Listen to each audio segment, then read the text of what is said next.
All right, I am Nick Clements. I'm a mechanical engineer by training, and I work at the Well Living Lab in Rochester, Minnesota. And today I'll be talking about optimizing building human interactions. The Well Living Lab was built as a collaboration between the Mayo Clinic, that you might all be familiar with, and an organization called Delos. And Delos is a fairly new organization. Their flagship product is the Well Building Standard.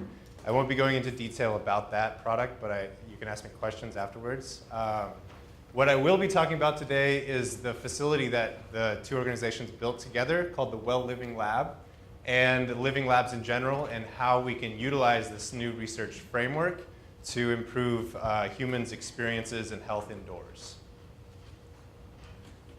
So the four topics are kind of what are living labs and how do we use them, what is the Well Living Lab, and then a couple examples of how we use it to optimize offices.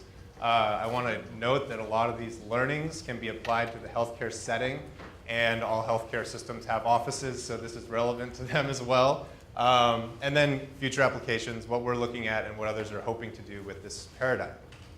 So we view a living lab as a bridge between two traditional methods in building science. The first are chambers. So these are small, often stainless steel, not very comfortable, unrealistic, short exposure times, versus field studies, large scale often, but usually using intermittent environmental measurements, intermittent behavioral measurements to understand the impact of the building on the occupant. And the living lab kind of takes the best of both worlds. It provides a highly controlled environment while being kind of realistic and having a lot of ecological validity, so we can observe humans in their natural habitat, which is indoors. We're not the first one to do this. We're following the coattails of a number of organizations that have endeavored to do this before. MIT was one of the very first organizations to attempt a living lab. A lot of times these are coming from the design field, so human-centered experience, human-computer experience, and we're hoping to move that into building experiences. To put the facility or the research in context with these other two approaches, I've taken some experimental design parameters from all three approaches and plotted them. So on the top left, we have exposure time per participant. This is how long your subjects are included in the experiment. And that little gray dot is us. So we're trying to reach kind of that comparability to field studies. On the y-axis, you have simultaneous occupants. So in chambers, it's usually 1 or 2 people, whereas in a real office, you'd have a nice work group, so you'd have 10 or more. Most of these are on log scale, so things scale pretty quickly. In the center, you have number of behavioral measurements and number of behavioral measurements per participant.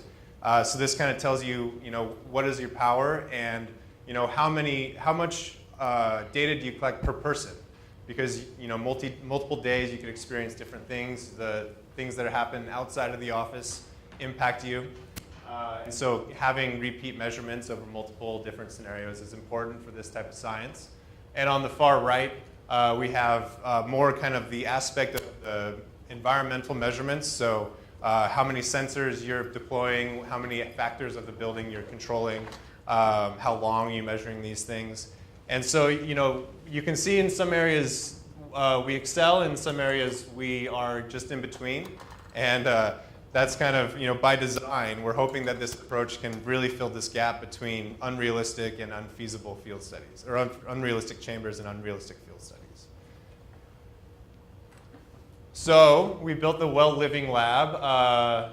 The goal is to connect this, to do building science research with both kind of the traditional building sciences, but pull in health sciences and pull in behavioral sciences as well. So we have a large multidisciplinary